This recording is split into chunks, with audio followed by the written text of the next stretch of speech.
రోజు మనం ఈ ఎలక్ట్రిక్ వాహనాల కోసం రవాణా ఛార్జెస్ జీరో చేసినాం.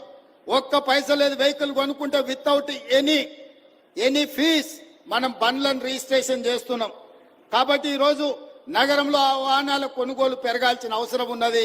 ప్రజలకు అవగాహన కల్పించాల్సిన బాధ్యత అధికారుల మీద ఉన్నది. ఇదే కాదు, ఈరోజు గ్రేటర్ హైదరాబాదే కాదు, ఔటర్ రింగ్ రోడ్డు నుంచి మొత్తం ఔటర్ రింగ్ రోడ్ ఇన్సైడ్ ఉన్న నగరం హైదరాబాద్ కావచ్చు, సికింద్రాబాద్ కావచ్చు, మల్కాజ్గిరి కావచ్చు, చేవెళ్ల పార్లమెంట్ కావచ్చు, కొంత Medak parliament outer ring road లోపల ఇది మొత్తం ఒక మహానగరం. ఈ ఔటర్ రింగ్ రోడ్ ఇన్సైడ్ ఉన్న core urban Hyderabad core urban region లో ఈ రోజు ఆర్టీసీ బస్సులు 3000 ఉన్నాయి.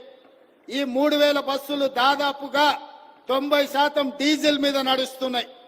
ఈ 3000 బస్సులు డీజిల్ తో ఇట్లనే నడుస్తే కాలుష్యాన్ని నియంత్రించలేము. అందుకే రాబోయే 2 సంవత్సరాలలో అన్ని ఆర్టీసీ బస్సులను ఔటర్ రింగ్ రోడ్ అవతలికి పంపించి 3000 ఎలక్ట్రిక్ బస్సులు కొని ఈ హైదరాబాద్ నగరాన్ని కాలుష్య రహిత నగరంగా చేయడానికి రాష్ట్ర ప్రభుత్వం అన్ని విధాలుగా ప్రయత్నం చేస్తుంది.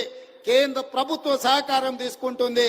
తొందరలోనే 2 సంవత్సరాలు పూర్తి చేసే లోపల 3000 ఎలక్ట్రిక్ బస్సులను కొని హైదరాబాద్ నగరంలో ఔటర్ రింగ్ రోడ్డు లోపల డీజిల్ తో నడుస్తున్న అన్ని బస్సులను ఇతర ప్రాంతాలకు తరలించి ఈ నగరాన్ని రక్షించడానికి పూర్తిగా ప్రయత్నం చేస్తాము.